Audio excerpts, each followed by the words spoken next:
My name is Bri Sargent. I have been a workplace safety professional for nearly 20 years, and I have had the pleasure of training over 100 safety managers. Today, we are talking about disciplinary action for safety violations. So, I want to tell you something. When I first started in safety, and we were talking like my very first safety job, not when I was at the hotel and it was part of my job and all of that, because I'm 20 years dedicated, but I have another 6 years where it was part of my job. But when I got my very first safety job, what I was told was that I had to track down who was causing the accidents so that way they could be punished, basically. And I became known as the trailer Nazi. Yeah, I know. It was an awful job. It was for a transportation company, and we had trailer yards. And they would have me. This was before I became director of safety for that location, but is when I was like in a clerk position, and they had me like walk the yard looking for who damaged it, and then tracking it down through the DVIRs. So basically I was like witch hunting who did something wrong. That actually got us to the point where we reduced our accident rates 75%. But when you're having that many accidents, it's easy to reduce the rates that much just by paying attention to it. But what I learned was that that approach was never going to get us a safety culture. So when I actually became higher up in that company, because like I said, it was my very first experience with safety. So when I got higher up in that company, I started to implement behavior-based safety. And back in the 90s, behavior-based safety was like 100% positive reinforcement. They were teaching you that you just throw away all the disciplinary action, that you don't do any disciplinary action is 100% positive. Now, I disagree with that. I think that you have to have a mix, but the mix is like 85 to 90% positive and 10% negative or corrective, as I like to say.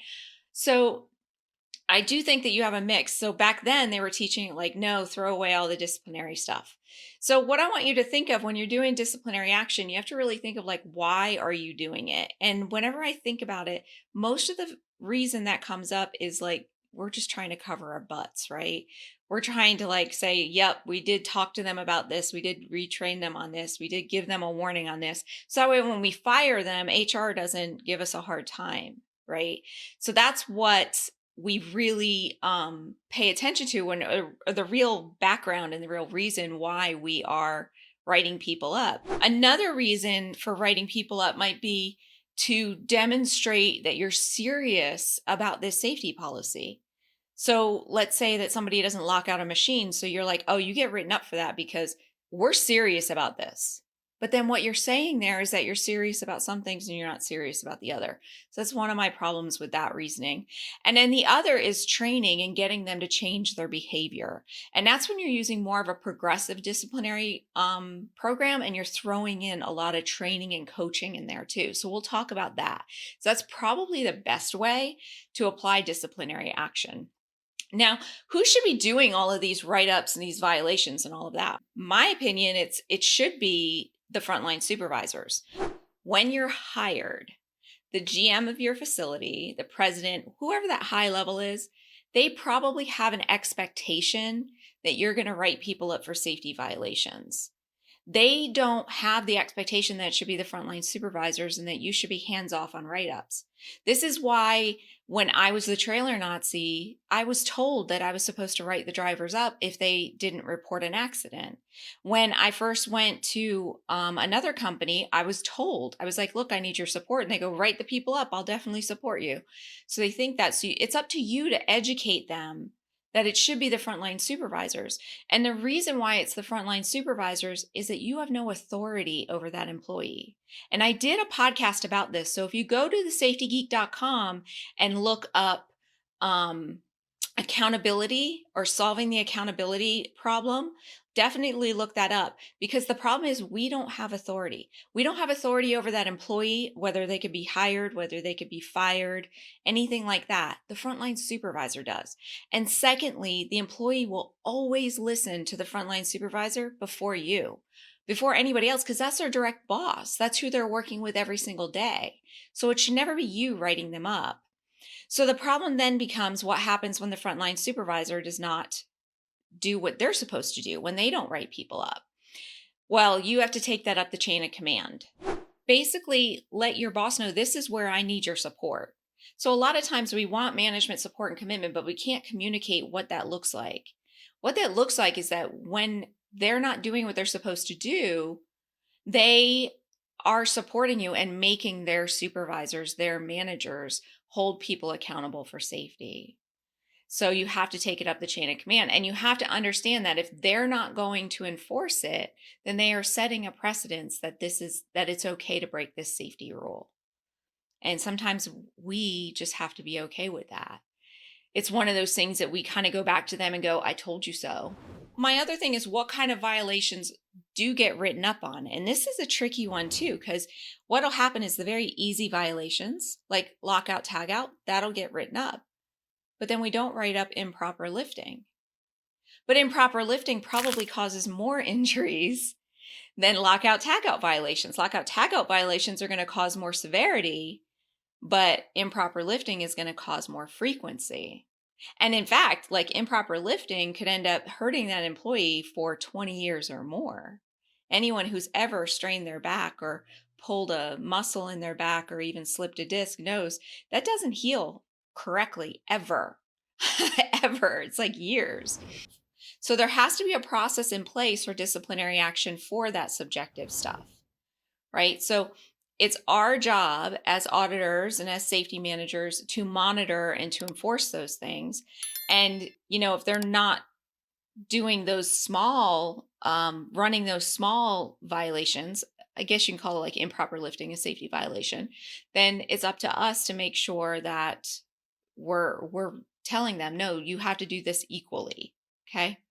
So just remember that, any violation in your safety policy can result in an injury. If it can't, then it probably doesn't belong in your SOPs.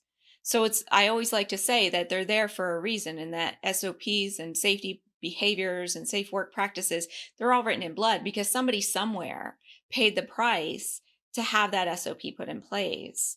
So ignoring the improper lifting is just as bad as ignoring the not locking out the machine.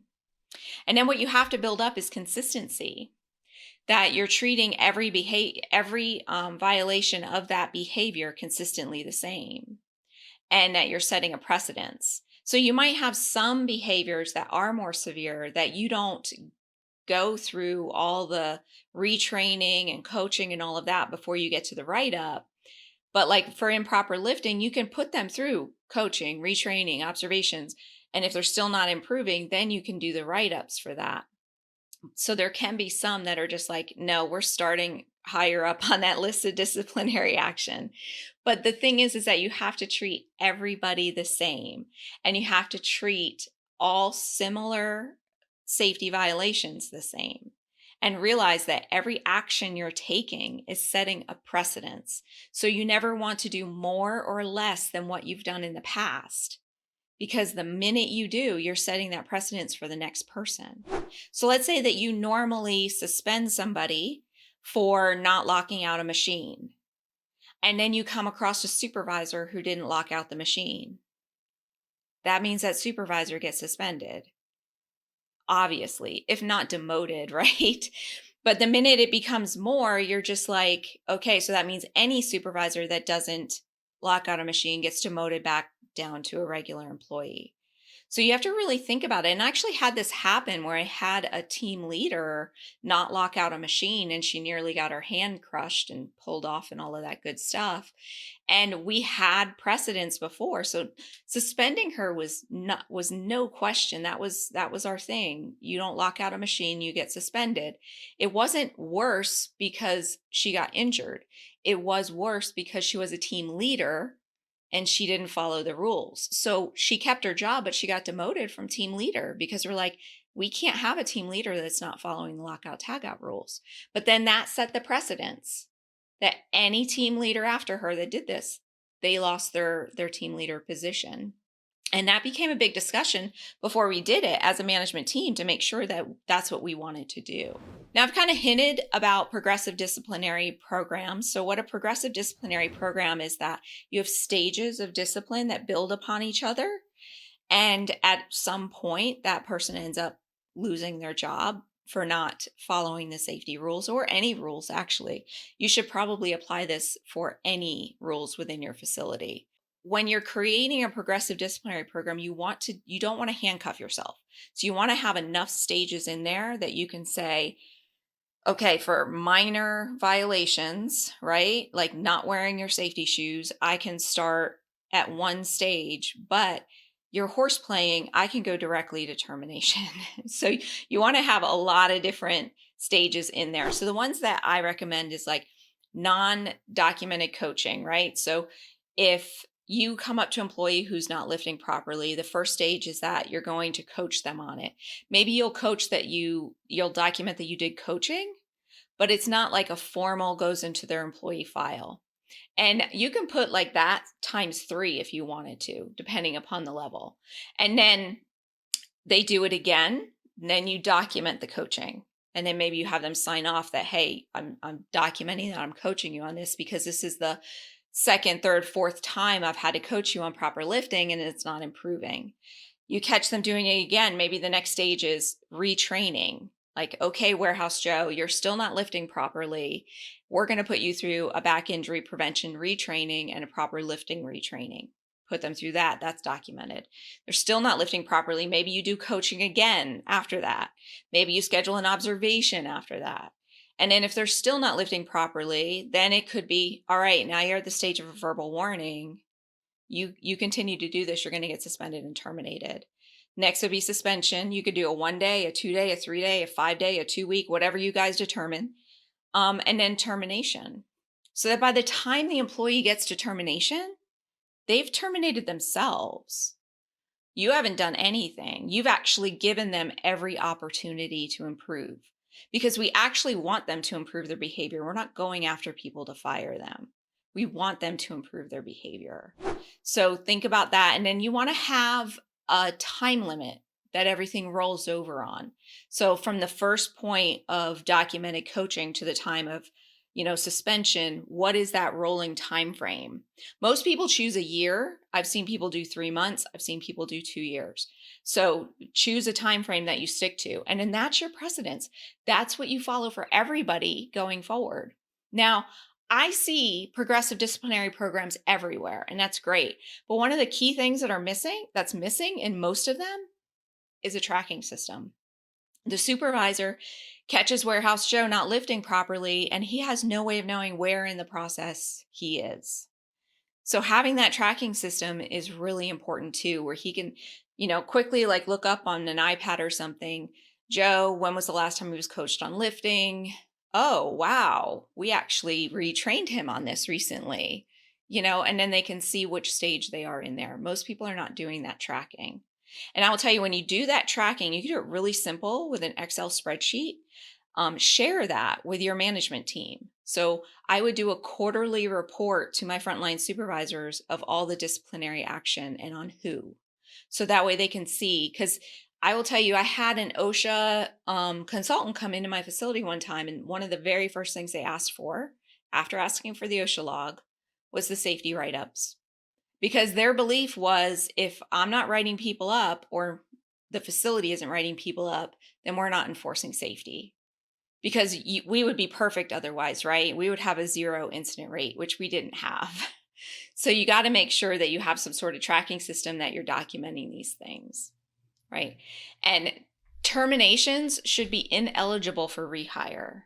And that's a pet peeve of mine, I guess, where when I was working for a corporation and we would tell them you have to terminate if they're using their cell phone while driving, and the location would be like, yeah, sure, we'll terminate them.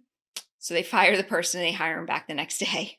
So, you got to have like a time frame in there. So we used to keep a list of terminations, and like they could not be rehired again for like 3 years, 5 years, something like that.